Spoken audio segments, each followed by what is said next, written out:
Yalnız bak bu dağlardan o məğrur duruşlu can Laçınlıyam.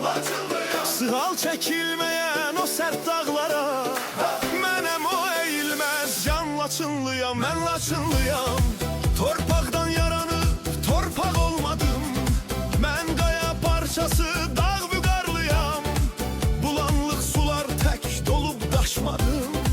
O coşkun əkəri haygırtısıyam. Mən Laçınlıyam. Yeller qayalardan ne aparar ki, tufanlar qopsa da yel olup geçer. Məni zirvelerden kim qoparar ki, qartalam obumda zirvede yeter. Mən Laçınlıyam, dağ vüqarlıyam. Mən Laçınlıyam, vətən canlıyam, can Laçınlıyam. Dağ vüqarlıyam, mən Laçınlıyam, vətən canlıyam, can Laçınlıyam.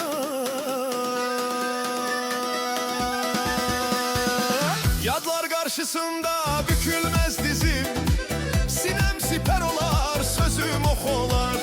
Dağlar tek vüqarlı, silinmez izim. Bakışım düşmene min bir ox olar. İgid oğulların şir bileklidir. Her biri sarsılmaz bir qala eldir. Vətən qeyrətlidir, can diləklidir. Mən də onlar kimi vətən canlıyam. Mən Laçınlıyam, Laçınlıyam, Laçınlıyam, Laçınlıyam. Atam bir ucada, mən dağın qarı.